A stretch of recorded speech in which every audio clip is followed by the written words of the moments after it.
Seigneur, ta parole au quotidien nous nourrit et nous donne vie. Seigneur, ta parole au quotidien nous nourrit et nous donne vie. Lecture du deuxième livre des rois, chapitre 5, versets 1 à 15. En ces jours-là, Naaman, général de l'armée du roi d'Aram, était un homme de grande valeur et hautement estimé par son maître, car c'est par lui que le Seigneur avait donné la victoire au royaume d'Aram. Or, ce vaillant guerrier était lépreux. Des Araméens, au cours d'une expédition en terre d'Israël, avaient fait prisonnière une fillette qui fut mise au service de la femme de Naaman. Elle dit à sa maîtresse, « Ah, si mon maître s'adressait au prophète qui est à Samarie, celui-ci le délivrerait de sa lèpre. » Naaman alla auprès du roi et lui dit, « Voilà ce que la jeune fille d'Israël a déclaré. » Le roi d'Aram lui répondit, « Va, mets-toi en route. J'envoie une lettre au roi d'Israël. » Naaman partit donc. Il emporta 10 lingots d'argent, 6 000 pièces d'or et 10 vêtements de fête. Il remit la lettre au roi d'Israël. Celle-ci portait, « En même temps que te parvient cette lettre, je t'envoie Naaman, mon serviteur, pour que tu le délivres de sa lèpre. »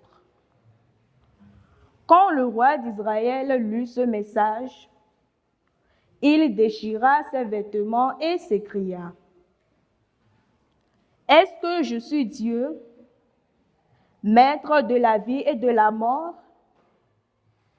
Ce roi m'envoie un homme pour que je le délivre de sa lèpre.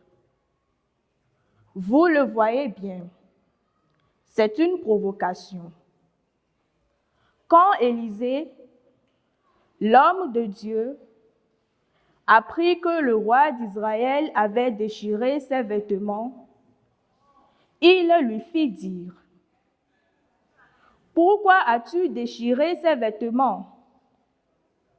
Que cet homme vienne à moi, et il saura qu'il y a un prophète en Israël. »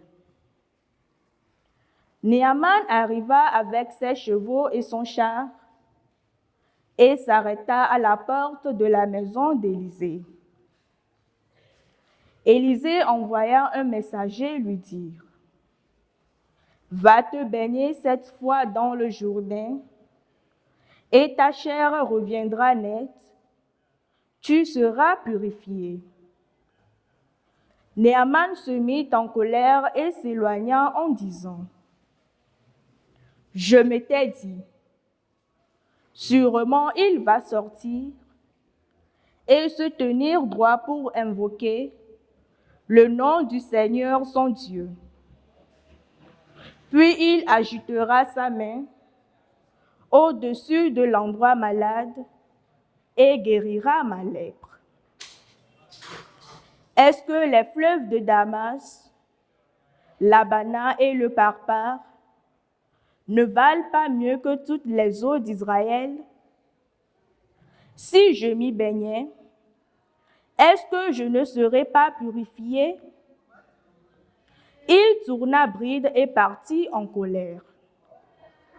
Mais ses serviteurs s'approchèrent pour lui dire, « Père, si le prophète t'avait ordonné quelque chose de difficile, tu l'aurais fait, n'est-ce pas? Combien plus lorsqu'il te dit, baigne-toi et tu seras purifié.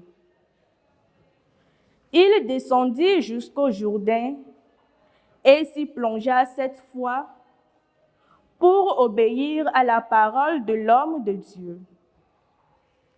Alors sa chair redevint semblable à celle d'un petit enfant. Il était purifié. Il retourna chez l'homme de Dieu avec toute son escorte. Il entra, se présenta devant lui et déclara, « Désormais, je le sais, il n'y a pas d'autre Dieu sur toute la terre que celui d'Israël. »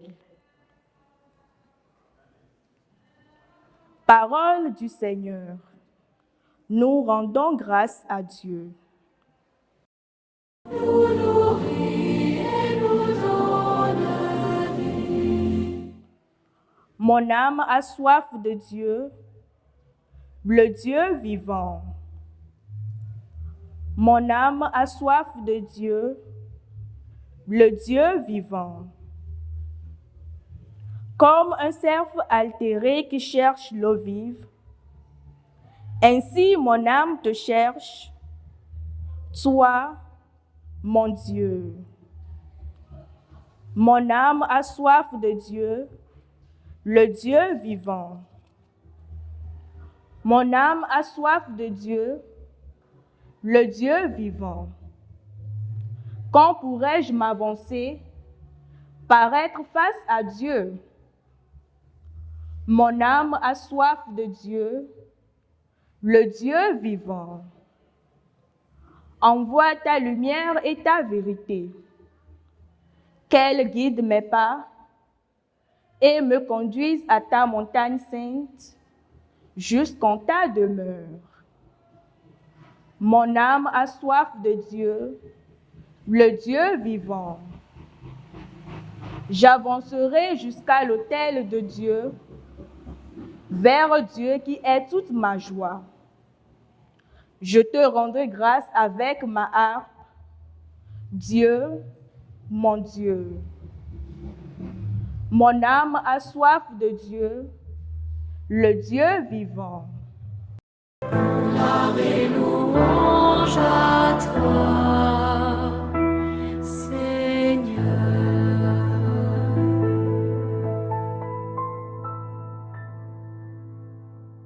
J'espère le Seigneur et j'attends sa parole.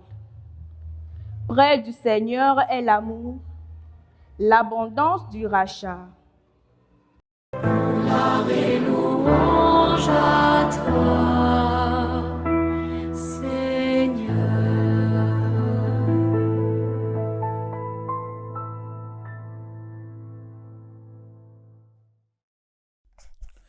Le Seigneur soit avec vous. Évangile de Jésus-Christ selon saint Luc. Dans la synagogue de Nazareth, Jésus déclara, « Amen, je vous le dis, aucun prophète ne trouve un accueil favorable dans son pays. En vérité, je vous le dis, au temps du prophète Élie, lorsque pendant 3 ans et demi, le ciel retint la pluie, et qu'une grande famine se produisit sur toute la terre, il y avait beaucoup de veuves en Israël. Pourtant, Élie ne fut envoyé vers aucune d'entre elles, mais bien dans la ville de Sarepta, au pays de Sidon, chez une veuve étrangère. Au temps du prophète Élisée, il y avait beaucoup de lépreux en Israël, et aucun d'eux n'a été purifié, mais bien Naaman le Syrien. À ces mots dans la synagogue, tous devinrent furieux. Ils se levèrent, poussèrent Jésus hors de la ville et le menèrent jusqu'à un escarpement de la colline où leur ville était construite, pour le précipiter en bas. Mais lui, passant au milieu d'eux, allait son chemin. Acclamons la parole de Dieu. Gloire et louange à toi,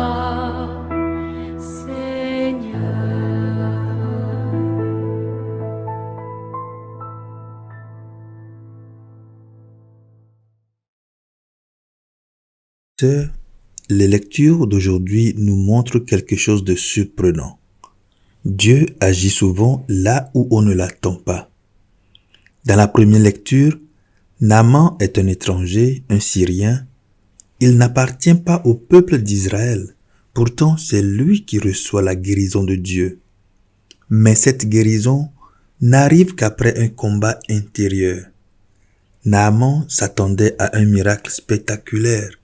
Au lieu de cela, le prophète lui demande simplement d'aller se plonger dans le Jourdain. Un geste simple, presque banal.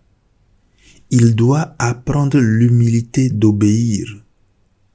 Dans l'Évangile, Jésus rappelle cette histoire à Nazareth, mais ses compatriotes ne l'acceptent pas. Ils pensent connaître Dieu, mais en réalité, ils refusent d'accueillir la manière dont Dieu agit. C'est cela le danger. Parfois, nous avons nos idées sur Dieu, nos attentes, nos habitudes religieuses. Et lorsque Dieu agit autrement, nous avons du mal à le reconnaître. Le carême nous invite justement à se